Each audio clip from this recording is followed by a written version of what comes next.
Optimum. Screen shared है, नजर आ रही जी है? सर, जी सर आ रही है।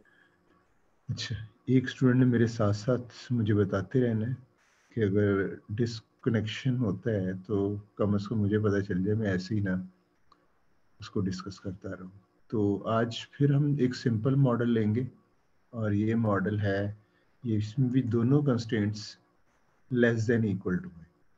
तो आज का टॉपिक थोड़ा सा ट्रिकी है, डिफ़िकल्ट है, तो ज़रा थोड़ा सा मैं ज़्यादा फोकस करूँगा इसके ऊपर कि कुछ चीज़ें आपको ना साथ साथ याद करवाऊँगा। तो कौन स्टूडेंट मेरे साथ चलेगा? जी, कोई स्टूडेंट विलिंग है जो मेरे साथ साथ चलेगा?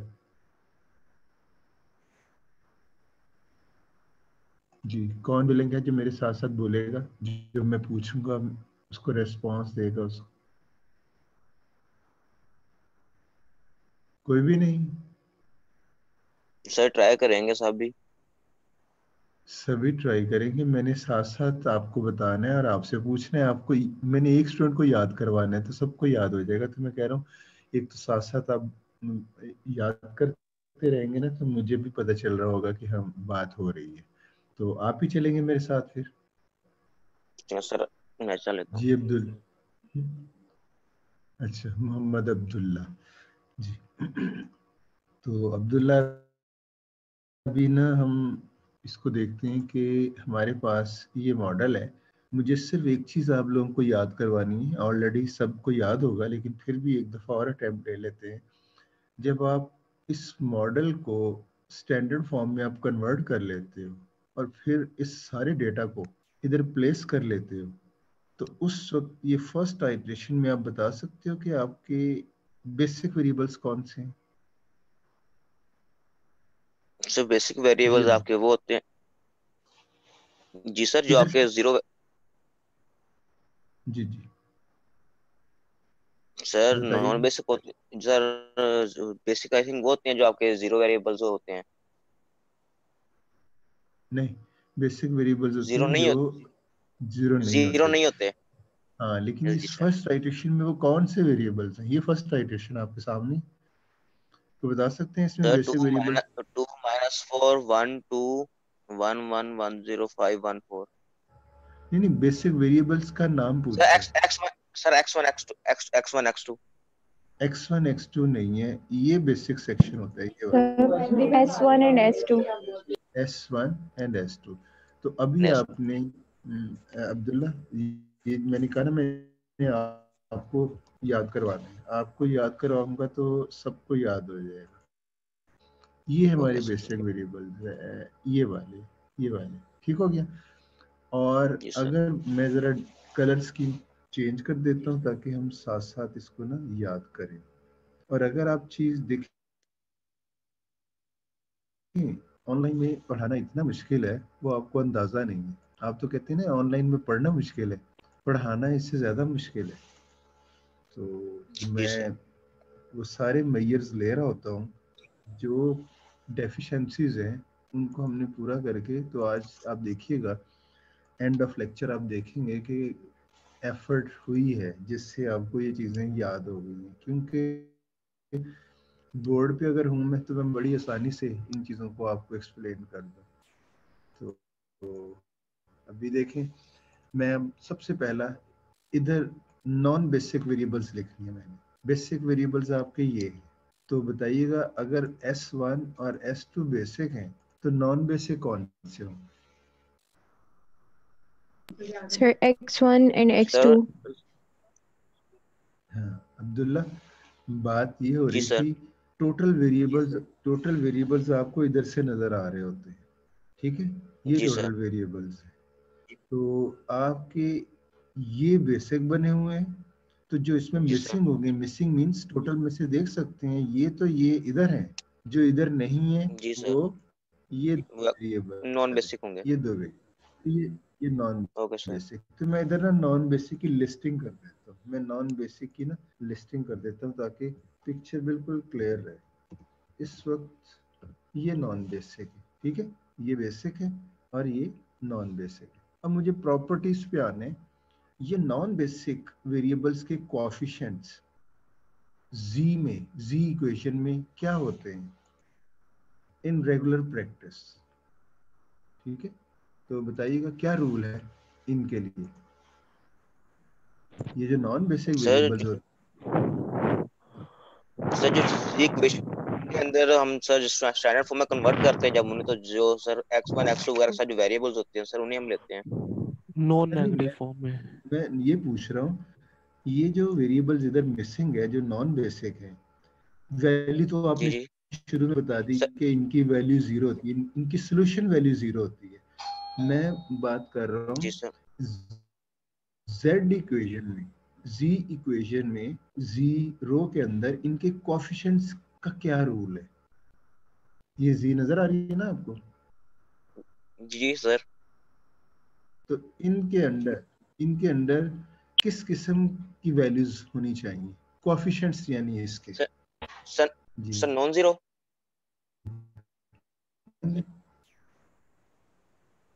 Non zero, very good. आपके लेक्चर का मेन पॉइंट है, मेन की पॉइंट है। तो आपने अब जहन में रखना है कि इनके कोएफिशिएंट नॉन जीरो, और ये देखें नॉन जीरो ही है ना दोनों, ये देखिए। जी सर। मैं इसको अगर कलर स्कीम दे दूं तो सारे स्टूडेंट्स इसको फॉलो कर लेंगे, मैं सिर्फ इसको दिखा रहा हूँ, फॉलो करें ना, दोनों नॉन जीरो है। ये एक रेगुलर फॉर्म है। अगर ये दोनों नॉन जीरो हुए, अभी हम सॉल्व नहीं करने लगे ना, तो ऑप्टिमैलिटी चेक कर रहे हैं, अभी हम स्टेटस देख रहे हैं कि ये नॉन जीरो होने चाहिए। अगर ये नॉन जीरो है थ्रू आउट ऑप्टिमम तक, जब आप इसको प्रॉब्लम को सॉल्व कर रहे हो एंड तक ये नॉन जीरो रहते हैं, तो ये आप समझ लेंगे ये रेगुलर केस है, सिंपल केस है।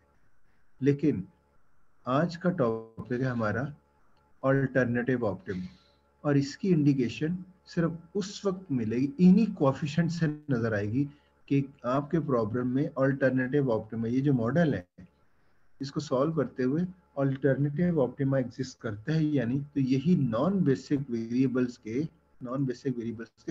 कोएफिशिएंट्स इंडिकेट करेंगे। तो मैं चलें इसको ना मैं सॉल्व करता हूँ, मैं बल्कि ऐसे करता हूँ, इसको इधर से डेटा हटा देता हूँ ताकि नए सिरे से हम इसको सॉल्व करें। टाइम हमारे पास अच्छा खासा होगा, हम आज इस प्रॉब्लम को ख़त्म कर लेंगे जी। तो ये मैंने मोस्ट नेगेटिव एंटरिंग होता है, अब्दुल्ला बताइएगा, मोस्ट नेगेटिव एंटरिंग होगा ना। जी सर। हाँ जी, जब हमने ये देख लिया, ये तो मैंने सिर्फ इसको वैसे दिखाने के लिए रखा था, अदरवाइज जी।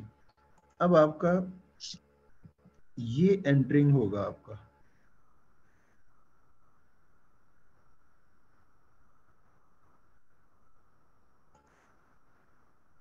जी ये एंटरिंग हो गया। और मिनिमम रेशियो जी आप क्या सर। लेते हो, सर 2.5। मिनिमम रेशियो लेते हो आप इसको डिवाइडेड बाय इसको, ये मैंने ऑलरेडी कैलकुलेट करके रखी हुई है, ये भी मैंने ऑलरेडी जी सर। कैलकुलेट करके रखी। तो मिनिमम रेशियो लिविंग होगा, ये x2 एंटर हो रहा होगा और लीव कौन सा कर रहा होगा, एस s1। S1 सर तो इट S1 लीव कर रहा होगा। मीन्स हमने s1 ली, हाँ, तो ये s1 की जगह पे x2 आ गया, और ये s2 उसी तरह रहेगा। और नेक्स्ट कैलकुलेशन में मैं अगर जल्दी से कैलकुलेट करूं तो x2 और x2 कॉलम, ये सेल में हमने 1 लेके आना होता है, यहाँ से स्टार लेना होता है, और वो होता है, अब बस देखते जाइए, जी सर। अब ये बताने की जरूरत नहीं, इतनी दफा ये बात हो चुकी है। तो x2 ये वाली इक्वेशन -2 मल्टीप्लाइड बाय, सॉरी ये पिवटल थी, आप जरा मुझे गाइड करिएगा, ये वाली डिवाइडेड बाय पिवटल एलिमेंट 2 है, क्यों, ये एंटरिंग है, ये लीविंग है, तो लीविंग को भी रख देते हैं ताकि ये चीज भी क्लियर हो जाए। ये देखिए, और पिवटल एलिमेंट कौन सा है, ये पिवटल एलिमेंट सर होगा। 2। तो इसलिए मैंने, हाँ इसलिए मैंने इसको पिवट से डिवाइड कर दिया, ये 1 आ गया। इसको मैं कॉपी करूंगा,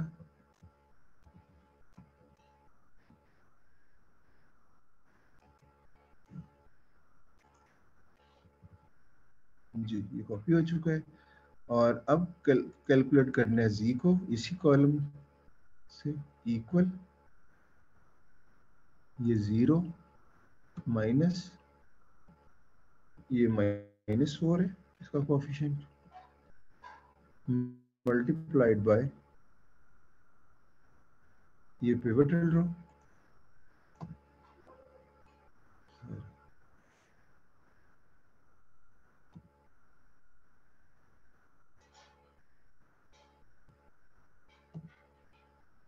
और इसको आप कॉपी कर लें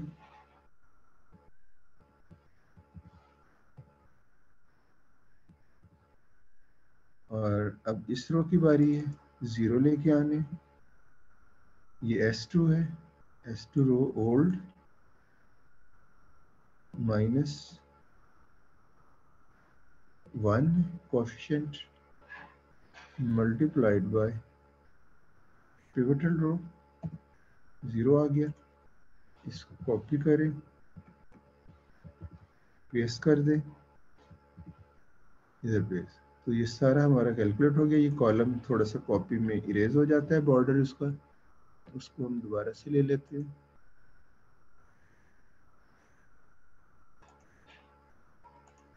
जी ये मैंने 1 मिनट दूसरे को नहीं इरेज किया था। जी ये हमारे पास नई वैल्यूज आ गई और इन नई वैल्यूज में मुझे ये बताएं क्या हमारा सॉल्यूशन ऑप्टिमल हो चुका है या आगे भी जाना है? सर आगे जाएगा। ये प्रॉब्लम था मैक्सिमाइजेशन का और जब आपके नेगेटिव कोएफिशिएंट थे तो तब ऑप्टिमम नहीं था तो आपने सॉल्व किया। और इधर बताएं जी में क्या स्टेटस है इस वक्त? सर अब नेगेटिव कोएफिशिएंट नहीं है तो नहीं ऑप्टिमल है, सॉल्यूशन। ऑप्टिमम सॉल्यूशन है। इट मीन हमारी ऑप्टिमलिटी अचीव हो गई है तो हम स्टॉप कर देंगे। लेकिन स्टॉप करने से पहले हम ये देख लेंगे क्या हमारे नॉन बेसिक वेरिएबल इस वक्त जो करंट नॉन बेसिक है वो उसी तरह नॉन जीरो है जो जिससे हमने स्टार्ट लिया था। तो जरा मुझे बताइएगा इस वक्त हमारे नॉन बेसिक वेरिएबल्स इस साइटेशन में कौन से बेसिक कौन से पहले ये बताएं इस साइटेशन में बेसिक। सर x1 और s2 जो है वो बेसिक है और x2 और s2 जो है वो बेसिक है, x1 और s1 जो है वो नॉन बेसिक है। हाँ बिल्कुल। इस वक्त आपके बेसिक वेरिएबल्स हर आइटरेशन में चेंज हो जाते हैं ना। जब एंटरिंग करते हो तो बेसिक हो जाता है, जो लीव कर जाता है वो नॉन बेसिक हो। इस वक्त आप करंटली ऑप्टिमम सॉल्यूशन पे आपके ये बेसिक है और नॉन बेसिक इसमें जो मिसिंग है वो है x1 और दूसरा s1। तो ये दो नॉन बेसिक है। हमने इसके कोएफिशिएंट्स देखने हैं जी में और वो क्या होने चाहिए पहले ये बता दें। जी में इनके कोएफिशिएंट्स का क्या रूल है नॉन बेसिक वेरिएबल्स का? ये जो मैंने याद करवाया था फर्स्ट आइटरेशन में इसका अब्दुल्ला ने बताया था मुझे। सर नॉन जीरो होना चाहिए। Yes very good, non zero होना चाहिए। तो जरा चेक करते हैं नॉन जीरो है या नहीं। ये x1 है, बताइएगा क्या है। रूल के अगेंस्ट आया ना, जीरो आ गया। ये x1 है ना, ये x1 के अंडर जो कोएफिशिएंट है। s1 का कोएफिशिएंट कौन सा है? s1। और अभी हम इस g की बात कर रहे हैं। ये तो नॉन जीरो है लेकिन जी ये सर। जीरो आ गया। इट मींस अगर आपके non basic variables optimum level पे उनमें से कोई एक आध जीरो आ जाए तो ये शो करता है कि ये रेगुलर केस नहीं है बल्कि अल्टरनेटिव ऑप्टिमा है। जी कितने स्टूडेंट्स को समझ आई है जरा हैंड रेस कर दीजिएगा प्लीज, मुझे थोड़ा सा पता चल जाए। हैंड रेस कर दे जिनको पता चला है, अगर नहीं पता चला तो मैं इसको रिपीट करता हूँ। सही लास्ट वाले दोबारा रिपीट कीजिएगा। लास्ट वाला क्या? सही अल्टरनेटिव ऑप्टिमा का भी आपने बताया कि वो कैसे होते हैं, तो दोबारा हाँ बताएगा ये। जी मैंने ये कहा, देखिए मैंने यहाँ से चले थे हम यहाँ से, ठीक है। और मैंने कहा था यही की पॉइंट है एक ये वाला कि जब आप प्रॉब्लम स्टार्ट लेते हो फर्स्ट आइट्रेशन में, हर आइट्रेशन में बल्कि होना चाहिए, ये जो नॉन बेसिक है ये कैसे पता चला, ये बेसिक थे, इनमें से आपने मिसिंग देखा, ये नॉन बेसिक है। तो नॉन बेसिक के कोएफिशिएंट्स चेक करने हैं आपने जी में, तो ये कोएफिशिएंट था और ये कोएफिशिएंट था और दोनों नॉन जीरो थे। तो रूल हमने जिसको चेक करना है वो ये है कि इनके कोएफिशिएंट्स नॉन जीरो होने चाहिए। ये नॉन जीरो है, ठीक है। अब आप आगे देखोगे कि ऑप्टिमल है या नहीं, तो सॉल्व करना शुरू कर दो। तो सॉल्व करने के लिए रूल होता है कि अगर मैक्सिमाइजेशन प्रॉब्लम है और नेगेटिव कोएफिशिएंट्स हैं तो ऑप्टिमल नहीं है, तो it means most negative entering. तो आपने इसको एंटरिंग बनाया, रेशियो कैलकुलेट करके लिविंग बनाया और अगली आइट्रेशंस में उसको सॉल्व करके लिख लिया। जब आगे सॉल्व किया, देखा, ऑप्टिमैलिटी का टेस्ट लगाया, ऑप्टिमैलिटी टेस्ट किया तो पता चला सारे नेगेटिव खत्म हो चुके हैं। इट मींस ये सॉल्यूशन ऑप्टिमम आ चुका है। तो ऑप्टिमम पे तो हम स्टॉप कर देते हैं, लेकिन इधर हमें एक चीज टेस्ट करने के बाद, ये हर दफा टेस्ट करना होता है, पहले हम इसलिए नहीं टेस्ट कर रहे होते थे, वो रेगुलर केसेस कर रहे होते थे, तो वो प्रॉब्लम स्टॉप हो गया था, तो वही हमारा एक आंसर होता था। तो अभी आप देखें ये स्पेशल केस था और इसमें क्या आपने क्या टेस्ट करना है, ये जो ऑप्टिमम है आइट्रेशन, ये इसके बेसिक है, आपने नॉन बेसिक देखनी है, तो मैंने इसके नॉन बेसिक इधर लिख लिए। नॉन बेसिक इनके कोएफिशिएंट्स का रूल है z इक्वेशन में नॉन जीरो। तो जरा चेक करें x1 के अंदर z में जीरो, इट मींस ये रेगुलर केस नहीं है, ये ऑल्टरनेटिव ऑप्टिमम है। बताइएगा, पता चल गया? जी सर। जी। अभी इसमें ये है ऑल्टरनेटिव ऑप्टिमा क्या होता है, मैंने आपको शायद क्लास में ग्राफिकल मेथड टाइम पे बताया था कि कुछ ऐसे भी मॉडल्स होते हैं जिनका एक सोल्यूशन नहीं होता, जिनका एक कॉर्नर पॉइंट होता है ना ऑप्टिमम, हम कह देते हैं ये आपका ऑप्टिमल सोल्यूशन है। लेकिन कुछ केसेस में कॉर्नर पॉइंट नहीं मिलता बल्कि इनफाइनाइट सॉल्यूशंस मिलते हैं। तो जरा मुझे कोई स्टूडेंट बताएगा किसको याद है कि ऐसी बात हुई है क्लास में, अगर किसी को याद हो। किसी को नहीं याद, चलिए अभी देख लेते सर हैं। क्वेश्चन दोबारा पूछें आप। मैंने एक क्लास में ना एक दफा डिस्कस किया था, आपका या तो ऑप्टिमल सॉल्यूशन एक होगा या इनफाइनाइट भी ऑप्टिमम सॉल्यूशंस हो सकते हैं, यानी सारे के सारे ऑप्टिमम होंगे। ये कहीं क्लास में डिस्कस हुआ है ऐसा, किसको याद है ये पूछे जी। नहीं सर, नहीं याद। चले, अगर नहीं याद, अगर नहीं याद तो अभी सुन लें। दो केसेस, ये आपका ऑप्टिमम सॉल्यूशन एक भी हो सकता है और इनफाइनाइट भी हो सकते हैं, दो या तीन नहीं हो सकते, दो ही सूरतें हैं। एक सूरत ये है कि ऑप्टिमम सॉल्यूशन एक ही होगा, और वो कौन सा है, अगर आपका ऑप्टिमम सॉल्यूशन आ जाए, जैसे ये आ चुका है, क्योंकि ये नेगेटिव, कोई कोएफिशिएंट नेगेटिव नहीं है, इट मींस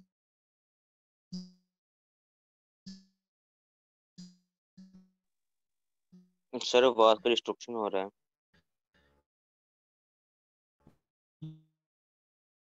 आपकी आवाज नहीं आ रही सर। जिस तरह आने रही ना उस तरह जा भी नहीं रही होनी। सॉल्यूशन है। अगर ये ऑप्टिमम सॉल्यूशन आ जाए और उसमें ये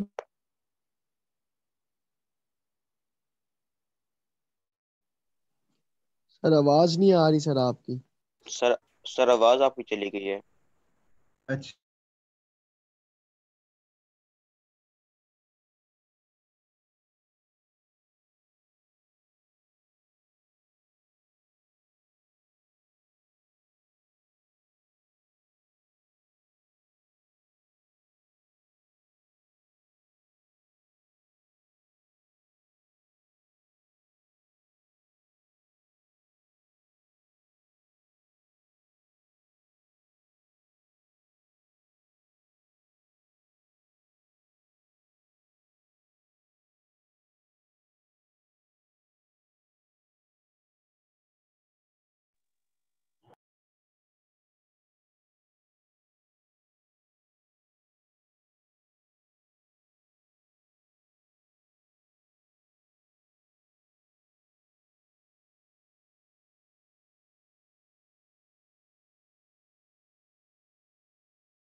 अब बताइएगा, अब आवाज आ रही?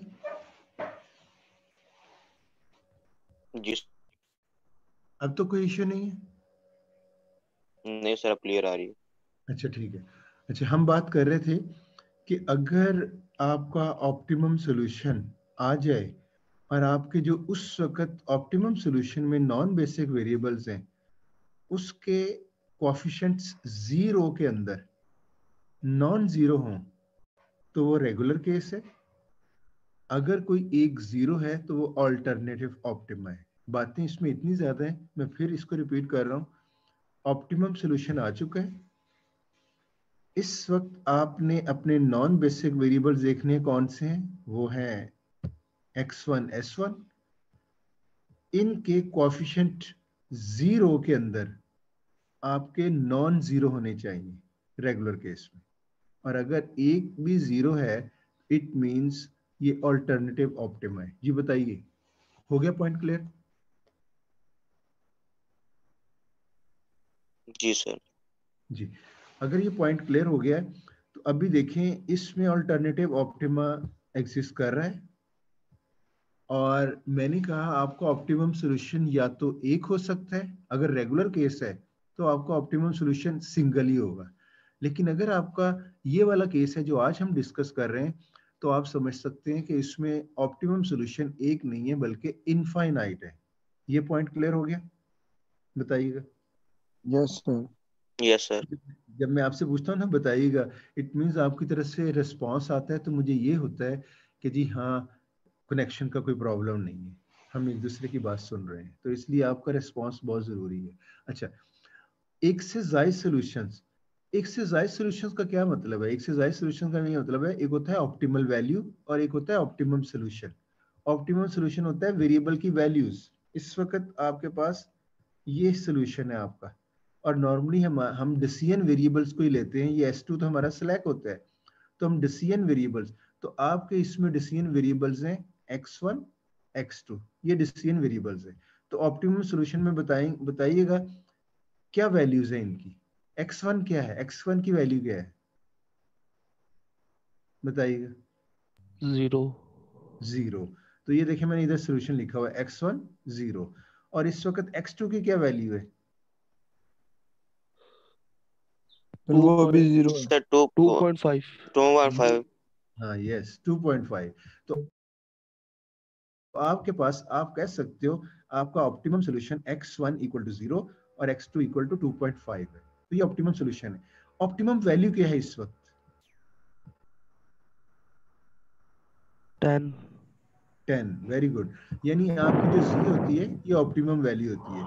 तो इनफाइनाइट सॉल्यूशंस का मतलब पता क्या होता है कि आपका और भी सॉल्यूशन है, यानी x1 और x2 की और भी पेयर्स हैं डिफरेंट, लेकिन ऑप्टिमम वैल्यू चेंज नहीं होगी, ये जी रहेगी। ये प्रॉफिट है, फर्ज करें ये मैक्सिमाइजेशन है और ये प्रॉफिट है, तो मैं कहूंगा कि ये जो वैल्यू है ये तो कभी भी नहीं चेंज होगी क्योंकि ऑप्टिमलिटी अचीव होगी, ये कोई नेगेटिव नहीं है। अगर नेगेटिव हो तो फिर होता है कि ये इंप्रूव कर सकता है। ये ऑप्टिमम आ चुका है, इट मीन जी की वैल्यू प्रॉफिट आगे फ्यूचर में कभी भी चेंज नहीं होगा, लेकिन सोल्यूशन वेरी कर सकते हैं। इस बात को, इसकी बात की समझ आई है? बताइएगा।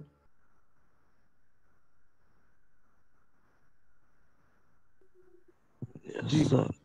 हाँ, यस जरूरी है, अदरवाइज वही मसला होगा कि कनेक्शन अनस्टेबल, एक इंप्रेशन चलता। अच्छा, अब मैंने कहा है ये इनफाइनाइट सॉल्यूशन है, तो कम से कम सिंपलेक्स मेथड से हम एक और सॉल्यूशन कैलकुलेट करके देखते हैं। वो कैसे?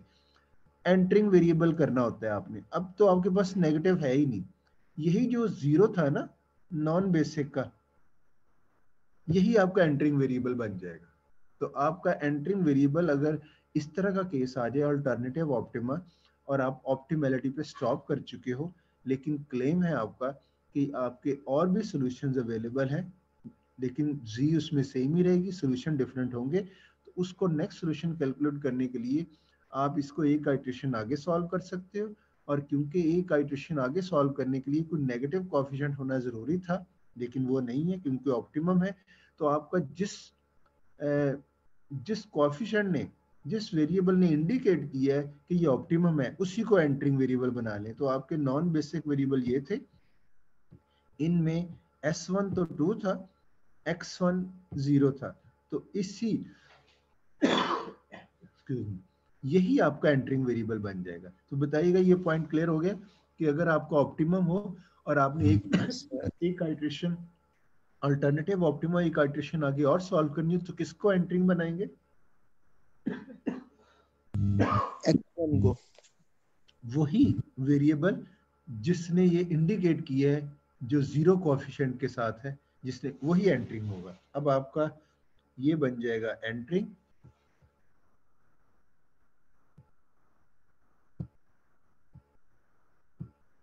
और लिविंग उसी तरह आप रेशियो कैलकुलेट करोगे, इक्वल सॉल्यूशन डिवाइडेड बाय ये value, equal solution divided by ये वैल्यू। तो मिनिमम रेशियो आपकी ये हुई, तो ये लीव कर जाएगा।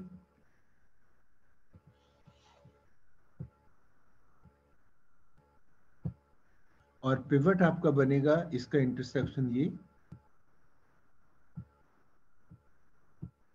और आगे कंप्यूटेशन होगी। एंटर कौन सा हो रहा है? X1, और लीव कौन सा हो रहा है? S2। तो X1 एंटर, S2 लीव। तो S2 की जगह पे अगली आइटरेशन में आपने X1 एंटर कर देना है, और इसी की कैलकुलेशन इसी के कॉलम में आपका 1 लेके आने, ये हो जाएगा दिस डिवाइडेड बाय 0.5 1, इसको कॉपी कर दें, और यहाँ आपने 0 लेके आने, X2 है, X2 row minus 0.5 multiplied by pivotal row. इस 0 को पूरी रो में कॉपी कर दें, इधर लेके आए आप 0 Z है, ये 0 माइनस ये कोएफिशिएंट 0 मल्टीप्लाइड बाय पिवटल रो, और इस 0 को आगे कॉपी करके आप पेस्ट कर दें, और फिर ये बॉर्डर बना लें जो कि कॉपी में इरेज हो जाता है।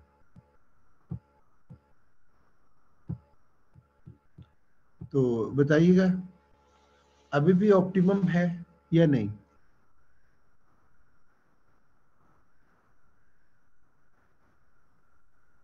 जी स्टूडेंट, यस सर, अभी भी अब तो है, ऑप्टिमम है ऑप्टिमम है।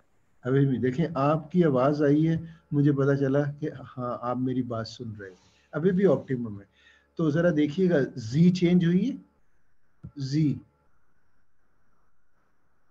Z की वैल्यू चेंज हुई है? No sir. No sir.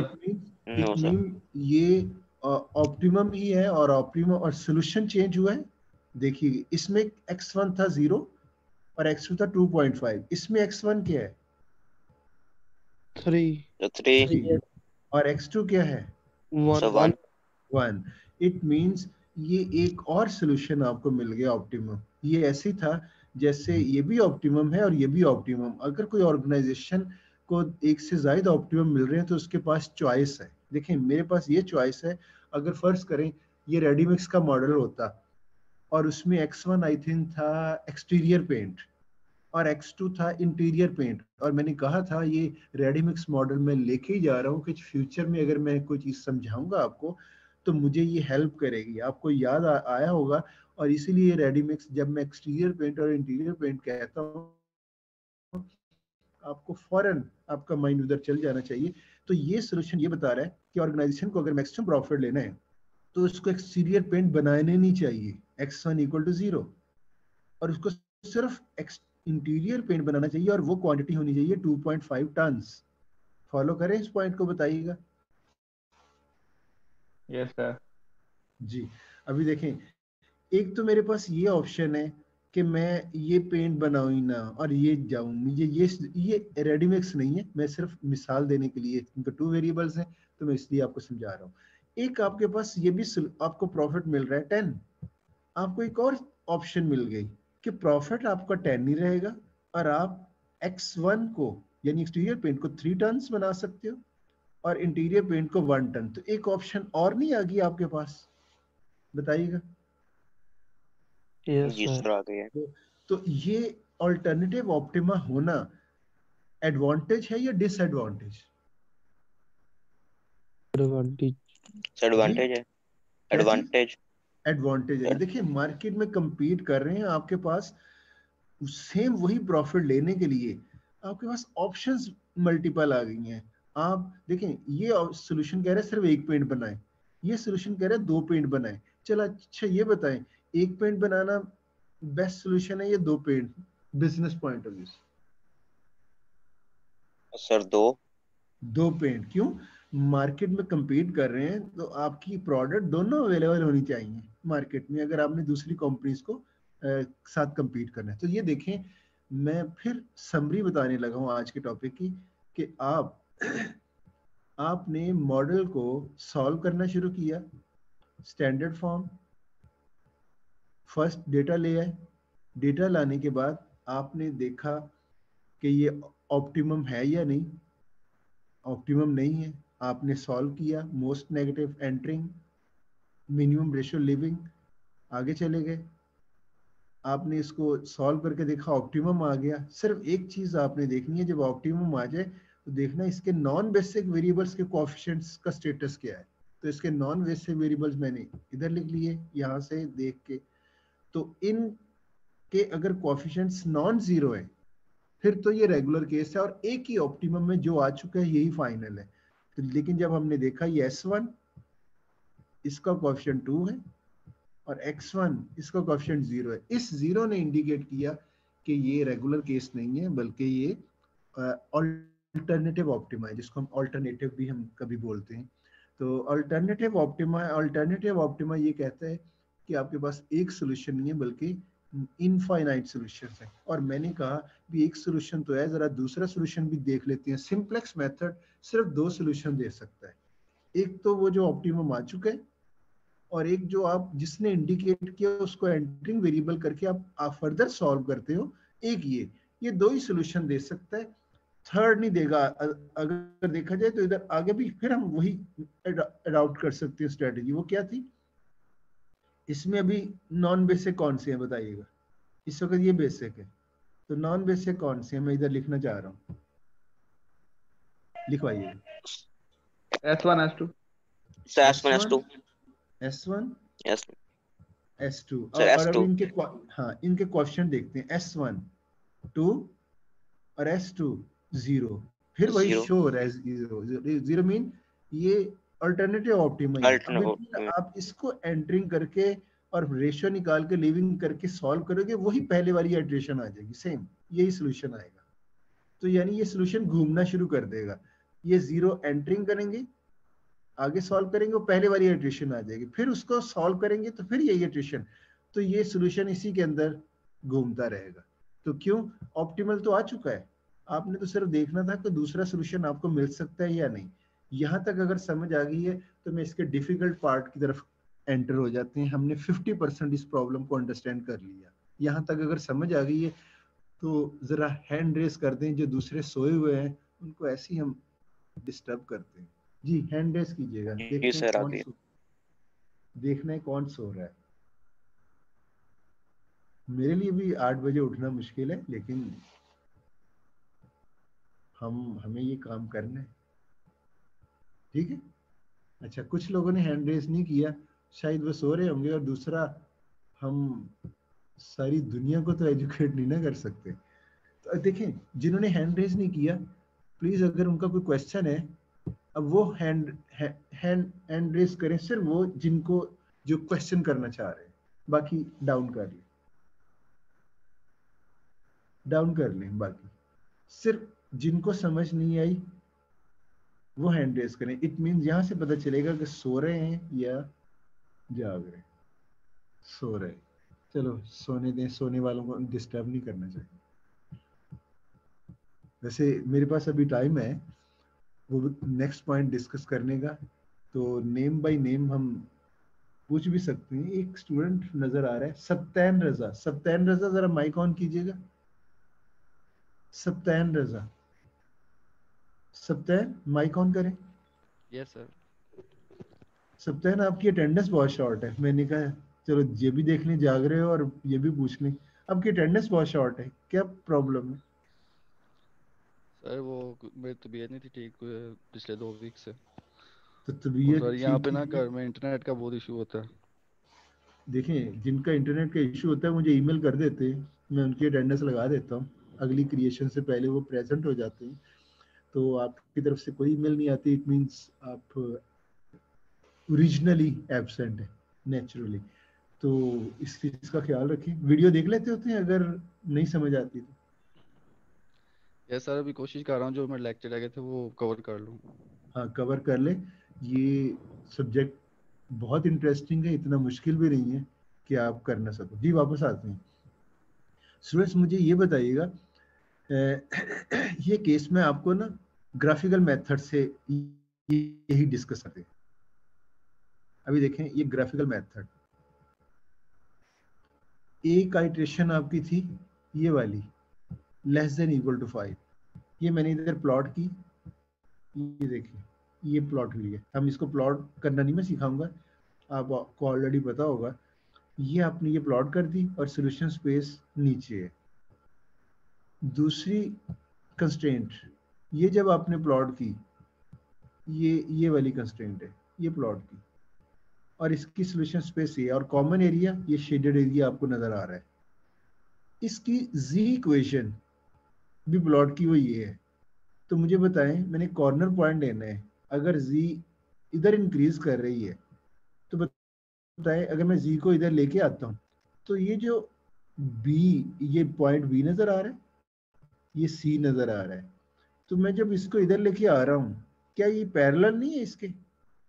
जरा आपको नजर आ रहा है, बताइएगा। ये लाइन जी की जो डॉटेड लाइन है, ये जी की लाइन है, और ये उस शेडेड रीजन जो सॉल्यूशन स्पेस है उसकी लाइन है, जिसको मैंने बी और सी सेगमेंट कहा है।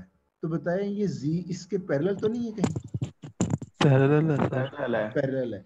अगर आप जी को इधर ड्रैग करें और कॉर्नर पॉइंट ढूंढना चाह रहे हैं तो जी तो इधर ओवरलैप कर जाएगी इस लाइन। तो जब ओवरलैप करेगी तो आपको एक सिंगल कॉर्नर पॉइंट नहीं मिलेगा। बताइएगा, इस पॉइंट की समझ आई?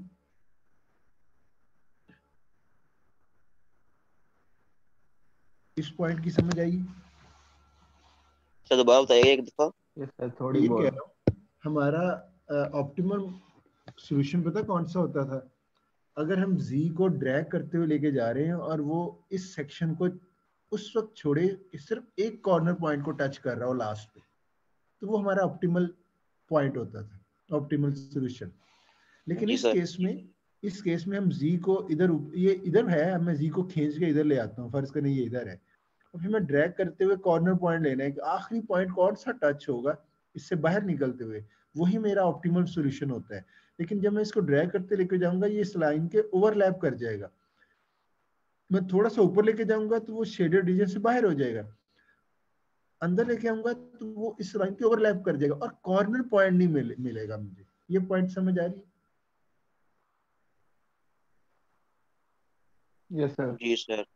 अगर तो ये लाइन पैरेलल ना होती, टिल्ट होती, तो ऐसे गुजर रही होती, तो फिर जाते हुए ये कॉर्नर पॉइंट मिल सकता था। अगर ये लाइन जी इस तरह की होती, ये इस तरह से आ रही होती, तो बाहर निकलते हुए ये पॉइंट आखिरी टच कर रहा होता। लेकिन ये तो ओवरलैप कर रही है। ओवरलैप करने में जब मैं आगे जाऊंगा तो वो शेडेड रीजन छोड़ देगा। जब मैं, क्योंकि मैंने शेडेड रीजन का ही पॉइंट लेना होता है, जब मैं शेडेड रीजन में आऊंगा तो ओवरलैप कर जाएगा, तो मुझे एक पॉइंट नहीं मिलेगा, बल्कि ये पूरी जो लाइन सेगमेंट है, ये यही आंसर आ रहा होगा। जी बताइएगा, बात की समझ आई?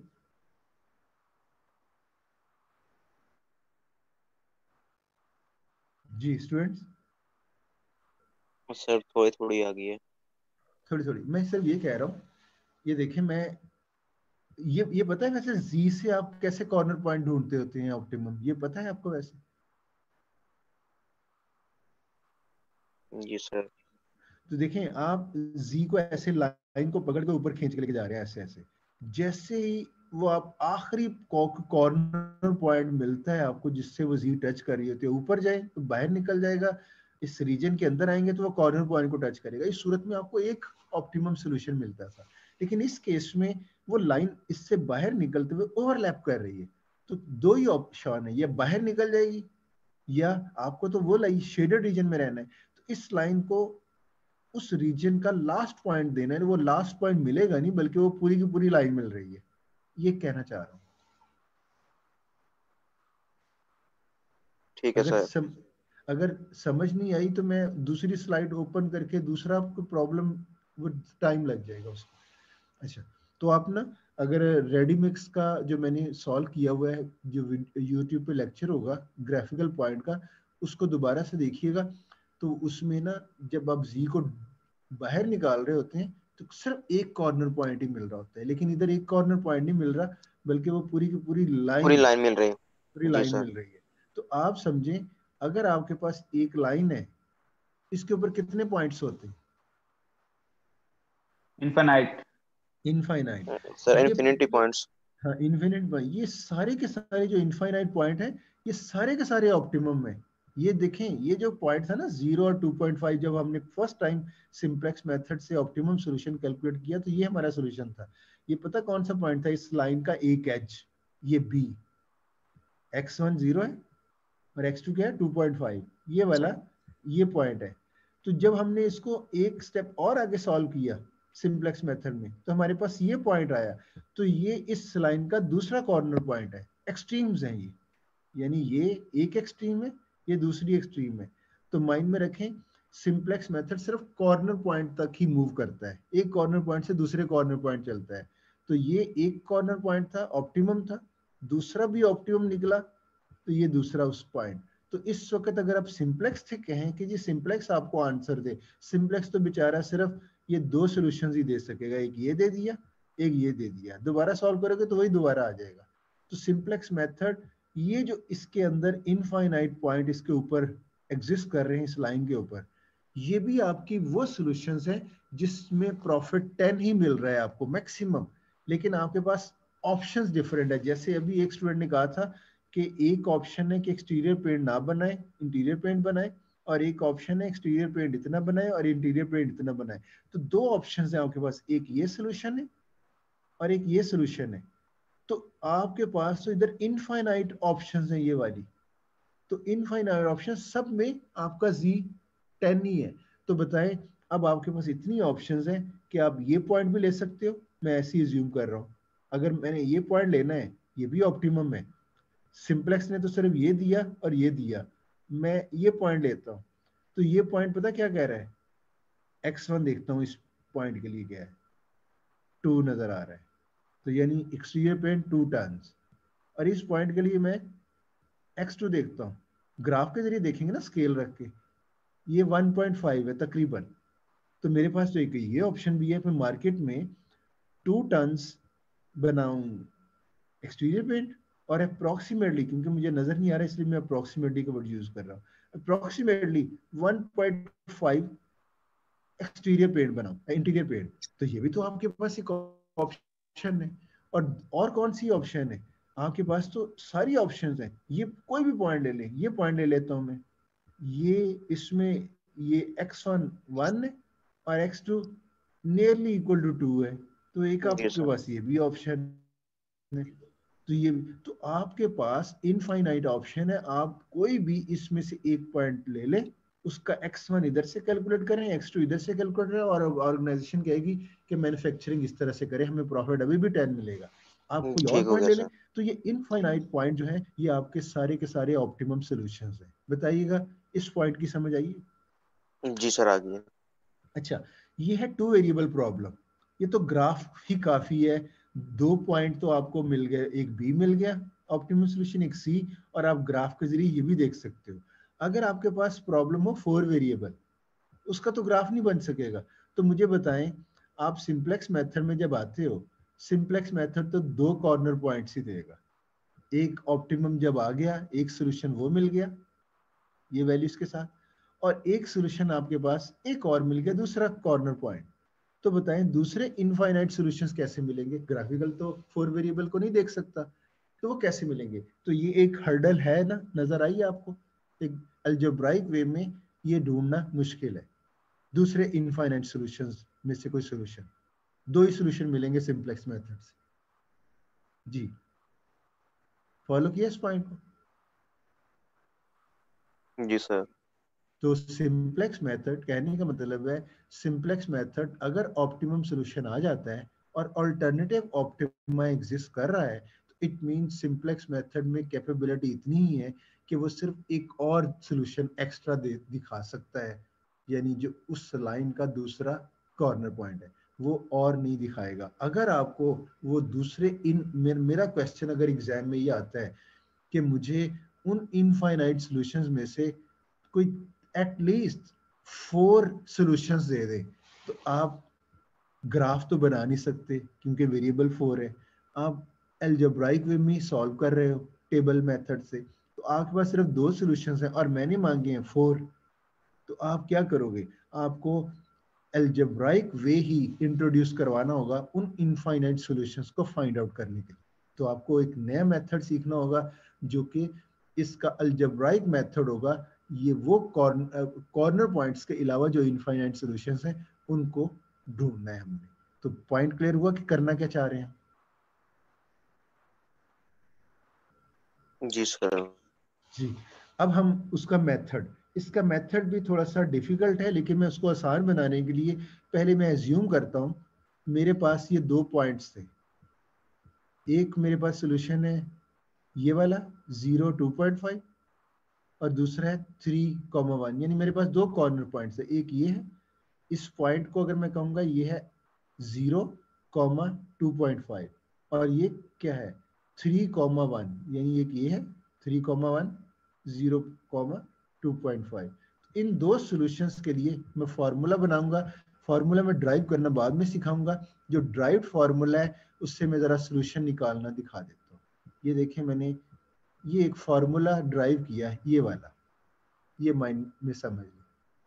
अभी मैंने ये ड्राइव करना सिखाना है। सपोज हमने ड्राइव कर लिया, आप अल्फा को 0 पुट करें, अल्फा को 0 पुट करें।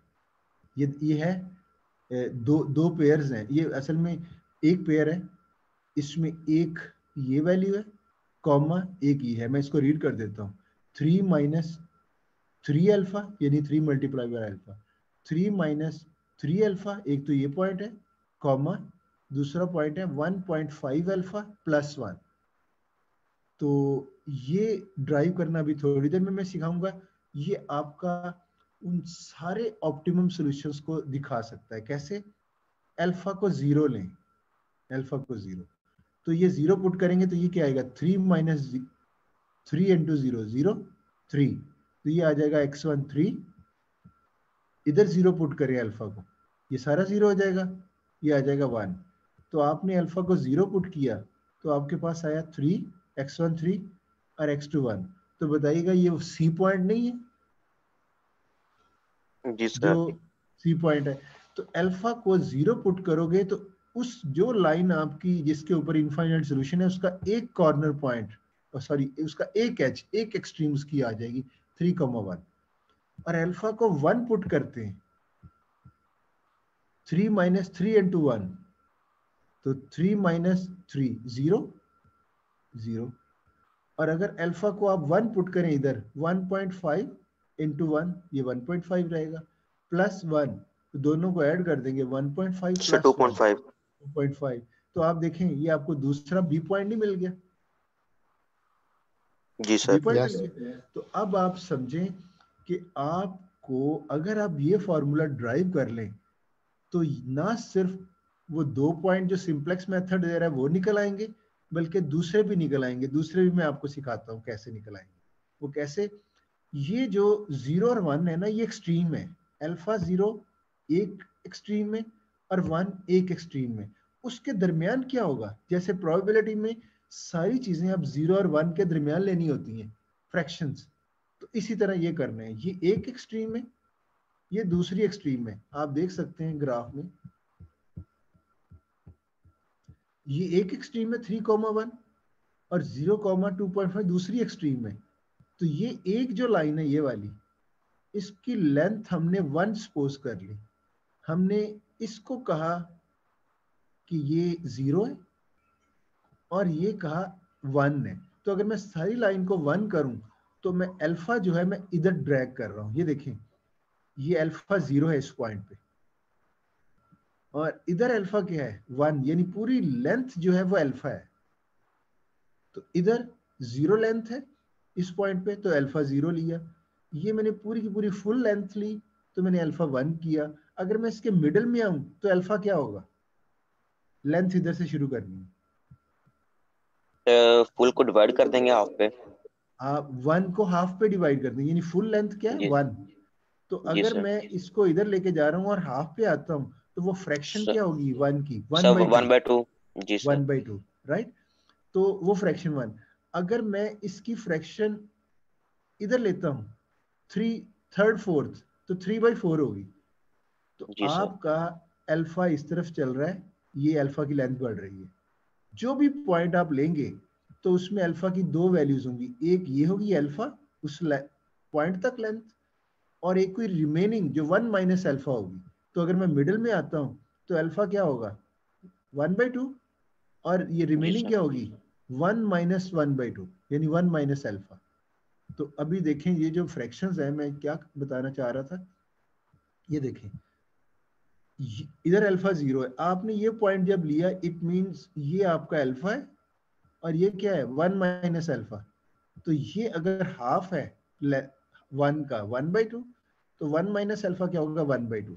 तो अभी देखें एक और मैंने डिवीजन की है, तो मैंने 1/3 फ्रैक्शन ले ली इस लाइन की।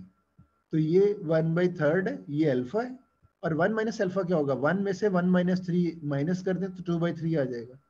फॉलो कर रहे हैं इस पॉइंट को? जी सर। अच्छा, ये चीज अगर पता चल गई तो हमें फॉर्मूले का पता चल गया है। और वो फॉर्मूला ये है कि अगर आपने, ये आपके पास फॉर्मूला है, आप 0 लेते हो एक एक्सट्रीम आ जाती है, ये 1 लेते हो तो दूसरी एक्सट्रीम आ जाती है। इस अल्फा की दूसरी फ्रैक्शन लेना शुरू कर दें, 1/3 ले लें जो मैंने जो ली थी। जब आप इसकी 1/3 फ्रैक्शन लेंगे तो मैंने इसका कैलकुलेशन की है, 1/3 पुट करें 3 माइनस 3 अल्फा में, ये 1/3 सिंप्लीफाई कर लें, x1 2 आ जाएगा। इधर 1/3 पुट करें, ये आ जाएगा। तो आपको वो सारे पॉइंट्स मिल सकते हैं। आप अल्फा कोई भी सपोज कर लो। तो ये जो अल्फा है आपका, मैं 0 सपोज करता हूँ एक एक्सट्रीम, 1 सपोज करता हूँ एक एक्सट्रीम, और अगर मैं 1/3 लूं ये आ जाएगा, मैं 1/2 लेता हूँ तो ये आ जाएगा। तो बताएं कितने अल्फा हो सकते हैं? इनफाइनाइट अल्फास ले सकते हैं ना आप। Yes sir. तो आप फ्रैक्शन ले सकते हैं, 1/3 ली, अल्फा पुट करें, आपके पास आंसर आ गया। 1/4 ले सकते हैं, अल्फा अगर 1/4 है 1/4 प्लेस करें, जो भी वैल्यू आए वो एक नया पॉइंट आ जाएगा। तो ये वो इनफाइनाइट सॉल्यूशंस हैं जो हमें सिंपलेक्स मेथड नहीं दे पा रहा, ये फॉर्मूला दे रहा है। तो कितने अल्फा ले सकते हैं? इनफाइनाइट। आप अभी कोई भी पॉइंट देखना चाह रहे हैं, अल्फा 1/8 करते हैं, 1/8 पुट करें, जो भी रिजल्ट आएगा नया पॉइंट, 1/9, 1/10, 1/11, 1/100, 1/200 ले सकते हैं ना इनफाइनाइट। तो आपके पास एक ऐसा फॉर्मूला आ गया है जिसमें आप वो इनफाइनाइट सॉल्यूशन आसानी से, मैंने आपको 4 कहा था, 2 तो आपके सिंपलेक्स मेथड ने ये दे दिए हुए थे, 2 आप ये भी देख सकते हैं। इसके अलावा मैं आपको कहता हूँ 1/2 और 1/3 फ्रैक्शन लेनी, कोई और लेनी, कुछ स्टूडेंट अल्फा 1/8 ले, इधर पुट करे, नया वेरिएबल, नया सॉल्यूशन आ जाएगा। और ये आप ले लें नया 1/11, एक और ले लें, और आप z इक्वेशन में पुट करके देखें, इन सबकी सारे सॉल्यूशंस की z वैल्यू सेम रहेगी 10 ही। जी बताएं, इस पॉइंट को पिक किया? Yes sir. अगर ये पिक कर लिया तो सिर्फ हमारा ये हर्डल रह गई कि ये फॉर्मूला कैसे ड्राइव हुआ। यही रह गया ना क्वेश्चन जी आपका? जी सर। तो आपका ये फॉर्मूला कैसे ड्राइव हुआ, सिर्फ ये क्वेश्चन रह गया। आप इसको देखना है ये कैसे ड्राइव होता है। मुझे आपकी अटेंडेंस भी लेनी थी, चलिए खैर। अच्छा, अब जरा देखिएगा, ये जो मैंने अल्फा और 1 माइनस अल्फा कहा, आप जनरलाइज करोगे, ये आपका 3,1 और 2,5 आपके प्रॉब्लम का सिंप्लेक्स का जो आंसर था। ये देखिए सिंप्लेक्स मेथड हम यूज कर रहे हैं। ये करेक्शन फिर अनस्टेबल होने लगा है, जरा देखिएगा, कोई इश्यू तो नहीं है? आवाज आ रही है ओके मेरी? सर। जी सर, आ रही है। अभी आवाज का हो सकता है प्रॉब्लम आए, क्योंकि मुझे एक मैसेज आया इधर। अच्छा, अभी देखिएगा, आपने इस प्रॉब्लम को सॉल्व किया। जाहिर है मैंने ये प्रॉब्लम तो नहीं देना, मैंने कोई और प्रॉब्लम देना है। जो भी प्रॉब्लम दूंगा, सिंप्लेक्स मेथड ने 2 आंसर्स तो दे देने हैं। वो कौन से देने हैं? एक तो ये दे दिया हुआ है, जिसको आप ऐसे लिखोगे x1 और x2 की फॉर्म में, और दूसरा आपको ये दे दिया है। ये 2 सॉल्यूशंस, इनको लेके ही आपने वो फार्मूला ड्राइव करना है। इसका मतलब हुआ हर प्रॉब्लम का फार्मूला, हर डिफरेंट प्रॉब्लम का फार्मूला डिफरेंट होगा। ये जो था ना, ये जो अभी आपके पास था, ये वाला 3 माइनस 3 अल्फा 1.5 अल्फा प्लस 1, ये सिर्फ इस प्रॉब्लम के लिए था जो आज हम सॉल्व कर रहे हैं अल्फा की फॉर्म में। अगर आप प्रॉब्लम डिफरेंट लोगे तो ये इधर भी जनरलाइजेशन डिफरेंट आएगी। क्यों? ये जो हमने ड्राइव किया, इसके लिए हमारे पास पॉइंट्स हमने शुरू में लिए थे, ये 3,1 और 0,2.5। तो 3,1 और 0,2.5 के साथ ये फॉर्मूला आया। कोई और प्रॉब्लम होगा तो उसके 2 सॉल्यूशन सिंप्लेक्स मेथड देंगे, तो वो 2 सॉल्यूशंस हम प्लेस करके उसका अल्फा का नया फॉर्मूला जनरलाइज करेंगे। इस पॉइंट की समझ आइए जी। सर अल्फा की वैल्यू भी यही लेंगे, चेंज करेंगे अल्फा की वैल्यू? अभी ये मैंने क्या, दोबारा से बताइए। अल्फा की वैल्यू जो आनी चाहिए टेस्टिंग के लिए, वो भी चेंज करेंगे, वो यही लेंगे? नहीं, अल्फा की वैल्यू वही 0 और 1 के दरमियान वही रहनी है, इनफाइनाइट ऑलवेज। सबके ठीक है ना? लिए? हाँ देखिए, वो तो हम एक फॉर्मूला ड्राइव कर रहे हैं जो 0 पे एक कॉर्नर पॉइंट देगा, 1 पे एक देगा, और बाकी सारे उसके इन बिटवीन होंगे, इनफाइनाइट सोल्यूशन। वो तो वही रहेगा। तो इनफाइनाइट सोल्यूशन में एक एक्सट्रीम के लिए अल्फा 0 है, दूसरी एक्सट्रीम के लिए ऑलवेज अल्फा 1 होगा, और बाकी इनफाइनाइट क्या होंगे? 0 और 1 के दरमियान फ्रैक्शंस। ये तो स्टैंडर्ड रूल है, इसमें तो कोई चेंज नहीं होगी। फॉलो किया इस पॉइंट को? Yes sir. सिर्फ फर्क आएगा कि ये नई शेप बनेगी, और वो डिपेंड करेगा, प्रॉब्लम टू प्रॉब्लम वेरी कर सकता है ये जो पेयर बनेगा। और वो कैसे बनेगा? ये जो पेयर बना हुआ है, इसके लिए जो एक्सट्रीम थी 3,1 और 0,2.5 ने रोल प्ले करके ये लेके आया है। अगर ये कोई और प्रॉब्लम है, उसमें 2 और सॉल्यूशंस हैं, उसके लिए ये शेप अभी आपको थोड़ी देर में पता चल जाएगा, क्योंकि मैंने इन 2 पॉइंट से ये ड्राइव करना है, तो मैं ड्राइव करने लगा। देखिएगा, मैंने कहा था ये अल्फा की लेंथ है, ये आपके पास आ चुका है। सिंप्लेक्स मेथड ने एक पॉइंट दे दिया, ये गिवन इंफॉर्मेशन है।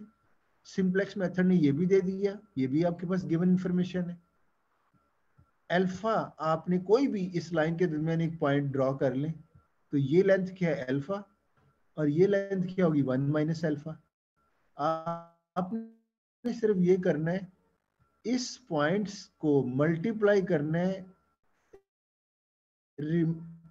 दूसरे इस अल्फा से, ये सेक्शन, यानी इसके साथ तो सेक्शन यही बनता है, लेकिन आपने इसको मल्टीप्लाई करना है इस सेक्शन से, इस अल्फा से, और इस पॉइंट को मल्टीप्लाई करना है आपने इससे। तो ये जनरलाइजेशन आपने इस तरह करनी। 2 पॉइंट तो आपको सिंप्लेक्स ने दे दिए, फिर कह रहा हूं, सिंप्लेक्स ने एक पॉइंट ये दिया और एक पॉइंट दे दिया। इस पॉइंट को आपने इससे मल्टीप्लाई करना है, और इसको आपने मल्टीप्लाई करना है इससे। तो ये देखिए मैंने किया हुआ है, ये बी पॉइंट था, तो बी को मैंने मल्टीप्लाई किया अल्फा से। ये सी पॉइंट था, सी को मैंने मल्टीप्लाई किया ये दूसरी फ्रैक्शन से, 1 माइनस अल्फा। तो इससे आपने फार्मूला ड्राइव करना है। फार्मूला ड्राइव करने का रूल सीख ले। ये जो पॉइंट है, इसको अल्फा से मल्टीप्लाई करना है, इस पॉइंट को आपने 1 माइनस अल्फा से मल्टीप्लाई करना है। तो ये आ गया, बी आपका था 0,2.5, सी आपका था 1 माइनस 3,1, तो इनको जस्ट अब सिंप्लीफाई करना है, दरमियान में प्लस है, यानी alpha B plus 1 minus alpha C. आपको इसको इससे मल्टीप्लाई करना है, इसको इससे मल्टीप्लाई करना है और दोनों को ऐड करना है। तो जरा देखें, अल्फा को मल्टीप्लाई कर दें, अंदर ले जाएं, 0 2.5 अल्फा प्लस इस दोनों को मल्टीप्लाई कर दें, ये 1 माइनस अल्फा है, ये 3,1 है, तो 3 को एक दफा इससे मल्टीप्लाई कर दें और एक दफा 1 को मल्टीप्लाई कर दें, क्योंकि ये 2 पॉइंट्स है ना। तो 3 को इससे मल्टीप्लाई किया, 3 इंटू 1 माइनस अल्फा, 1 को इससे मल्टीप्लाई किया तो 1 को ये आ जाएगा 1 माइनस अल्फा।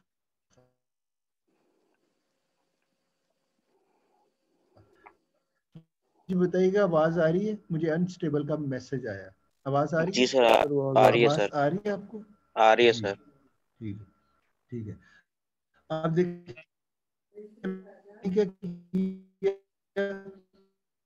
ये तो मेरे पास ऑलरेडी ये आ चुका था, प्लस इसको मैंने वो 3 आग को नहीं आ इसके रही साथ सर। मल्टीप्लाई किया, फिर 1 को किया, ये मल्टीप्लाई किया 3। अभी जैसी आवाज आई तो मुझे बता दीजिएगा प्लीज। अब आ रही है आवाज? जी सर आ रही है, पर स्टूडेंट अब कभी आवाज आ कभार रही है अंदर से। आपको? जी सर आ रही है। अब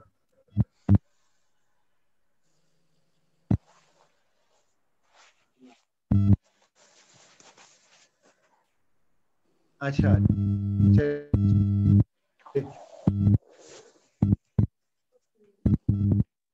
हमारा थोड़ा सर आवाज से कट काम कर रही रह है गया, आपके अंदर। बस अभी आ रही है आवाज? सर कट कट कर आ रही है। अभी आवाज आ रही, अपना मॉडेम रिफ्रेश करना पड़ेगा। सर आपकी आवाज बिल्कुल भी समझ नहीं आ रही कुछ। सर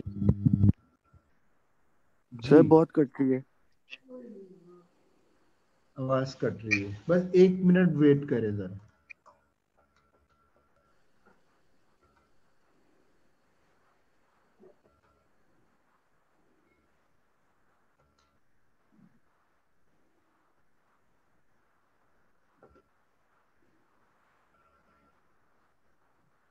बताइएगा, आवाज इश्यू क्लियर हुआ?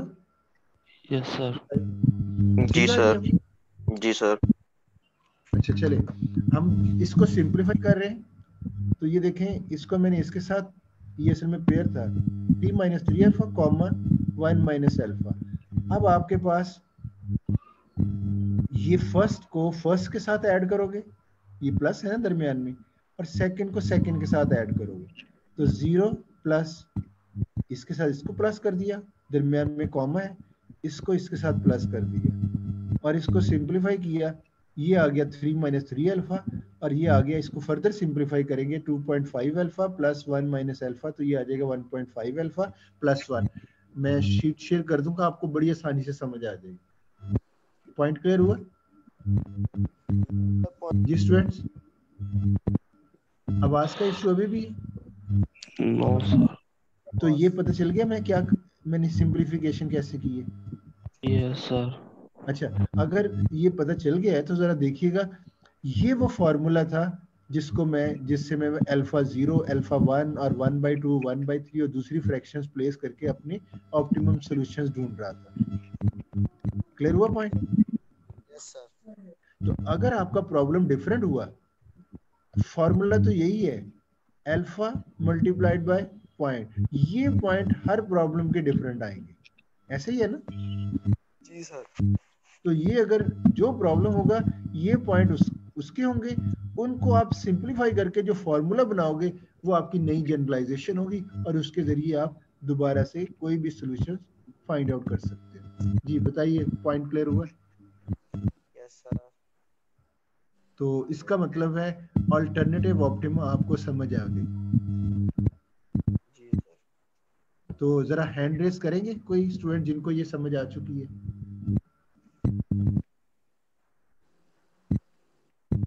वेरी गुड, अच्छा रिस्पॉन्स आ रहा है। अभी कुछ लोग हैं जिनके हैंड रेज नहीं हुए। गुड।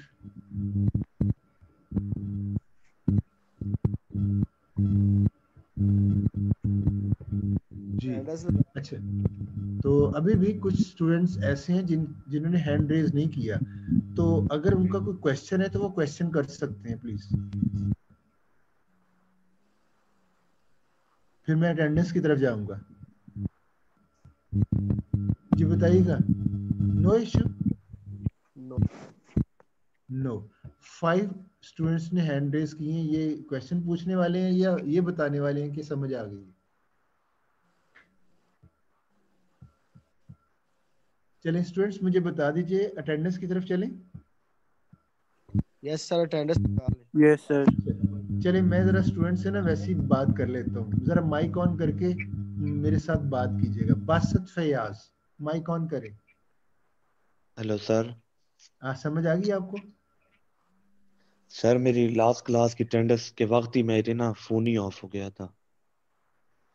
अच्छा चले, अभी मैंने अटेंडेंस क्रिएट नहीं की तो मैं अटेंडेंस आपकी लगा देता हूँ। तो थैंक यू। बासत फयाज, आपको समझ आ गई? समझ आ गई आज का लेक्चर? सर मैं फारूक नजीर हूँ। हाँ फारूक नजीर, आपकी अटेंडेंस का इश्यू था? जी सर। अच्छा बासत, आप बताएं, आपको समझ आ गई? फारूक आप आ ही गए हैं तो बता दें, समझ आ गई?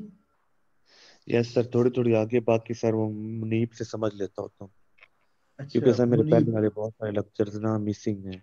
अच्छा सर मुझे मुनीब कोई तो खुद सोया, भी नहीं आता मुनीब तो होता खुद सर। सोया रहता है, उसको वो क्या समझाएगा? वो तो खुद सोया होता है। मुनीब, मुनीब है? सर काइंडली मुझे मेल में तो ऐड कर दें, मुझे लिंक नहीं आता। आपका नाम पूरा क्या है? फारूक नजीर 044। अच्छा आपको मैंने पिछली दफा भी कहा था मुझे ईमेल करें, ईमेल मैं किया, बस मुझे ये लेक्चर के याद। टाइम ही सोता हूँ, बाद में जागता हूँ। अच्छा अच्छा ठीक है। अच्छा फारूक, मैंने पिछली दफा भी आपको सर कहा मैं था। आपको भी ईमेल कर देता हूँ सर, अभी नहीं ईमेल हुआ है। हाँ, मैं अब मुझे ये याद था ऐड करने, लेकिन मुझे ये नहीं पता था कि किसने मुझे कहा, क्योंकि हाँ वॉइस आ रही होती है और ये जो खत्म हो जाता है रिकॉर्डिंग में नहीं आता। तो आपने कम से कम साई लोग तो ना मैंने ईमेल करें। अब मुझे याद रहेगा फारूक नजीर, मैं कर देता हूँ आज के लेक्चर के बाद। अच्छा मुश्तबा, आप माइक ऑन करके बताइएगा, समझ आ गई? यस सर, काफी हद तक समझ आ गई है। मेरी ना तबीयत नहीं सही यार, इस वजह से अच्छा मैं ये बोल नहीं रहा। अच्छा तबीयत नहीं सही थी। यस शिफा, सर। शिफा आप माइक ऑन करें। जी सर। समझ आइए आज का लेक्चर? जी सर, आज के लेक्चर सारे समझ आया मुझे। जी। एक और थी अरवा अब्दुल्ला, ये कम ही बोलती। यस अरवा सर। अब्दुल्ला जी, यस सर। समझ आई आज का लेक्चर? हाँ जी सर, काफी हद तक आई।